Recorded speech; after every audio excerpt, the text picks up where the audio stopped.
The 2023 USL Championship season has come to shore in St. Petersburg. Tonight, the Tampa Bay Rowdies open the season against Indy 11.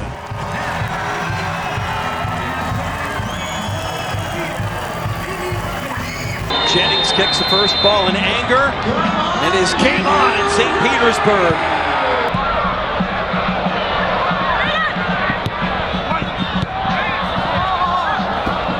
Hard on that left side, trying to find the ball, corner of the area. Running on late is Jennings. Dalgard again, and going to be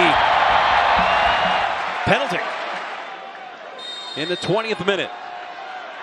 Jennings saved. Yannick Odell denies it.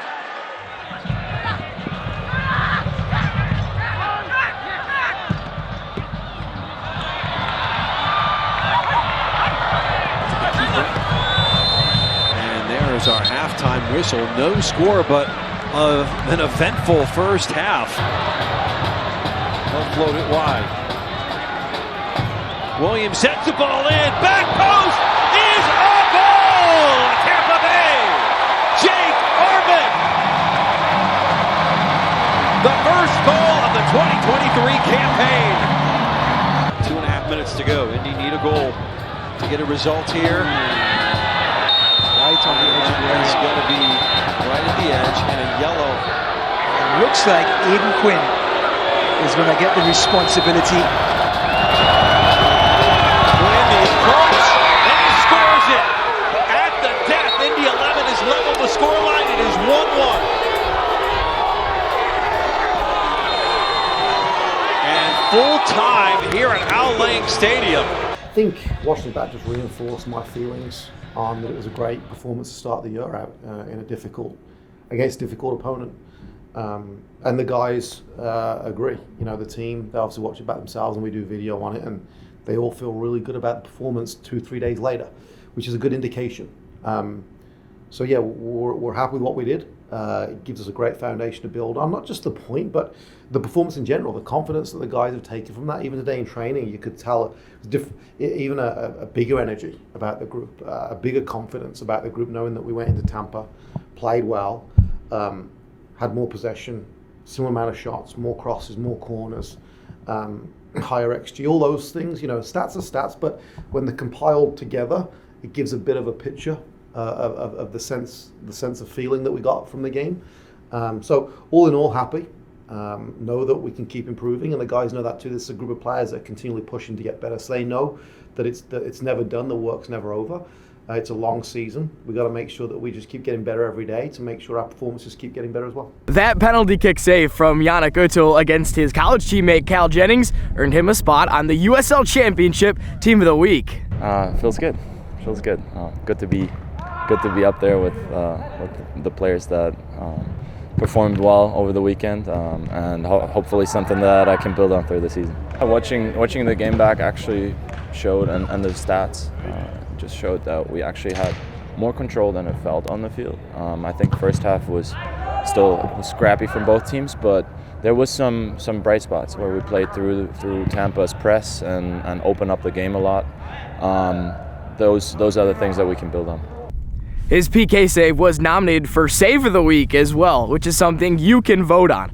Head to the USL Championship social media pages or their website to vote for Yannick now. Voting closes Friday at noon. Özil came from Hartford this offseason with one of his former teammates, Yunus Boudadi, and that familiarity between the two along the back line has been a welcome comfort. Oh, he's great, you know, and I told him as a joke this morning in the locker room that I wasn't really too worried when they got the PK. I don't know why. Maybe it was a sense that he was going to get it. I've seen him do it in the past. He saved one of mine in training last week in the same corner. So yeah, I think it's great having a goalie, and both goalies. You know, Tim, they push each other every day in training, but it's great to have a goalie behind you that's loud, that plays off his line, that can play with his feet. That's a big presence in there. So it's great. You know.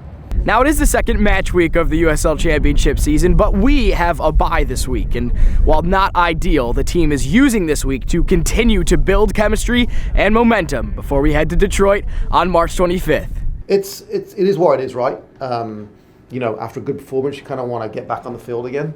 but the guys know that we don't have a game, so we're going to make the use of this time to get fitter and stronger. We explained to them today, it's going to take 3 or 4 games before you feel like you're fully match fit. That's normal. Once again, the stress on the body of a regular season game is totally different to the pre. You can play 90 minutes in preseason, but it's not the same. The emotional side of it affects you. The environment you go into, as humidity or grass or this or that affects the body. So it takes probably 3, 4, 5 games before the players feel like they're in their sharpness and in their rhythm, fitness-wise. But we're going to play a game this weekend, and we're going to use these days leading up to that game to work on fitness and get sharper. We can really push them a little bit, knowing that we're not preparing for a game, so we can utilize these training sessions now to do extra work, clean some things up, and make sure that when Detroit, the game comes around in a couple of weeks, that we're even fitter and hungrier to go there. Well, I think it's good because we're still a new group. You know, I think it's good to have a week off after our first game so we can assess and see what we have to do better, and we have a little bit longer than other teams to really prepare for that game. So I think in terms of getting the team a little bit more, working toward a perfect performance, it's good. We're getting our fitness up a little bit more, we're getting a little stronger, working on our patterns a little more. So I think in terms of getting prepared for the next game, which is a tough away game as well, it's definitely a big help.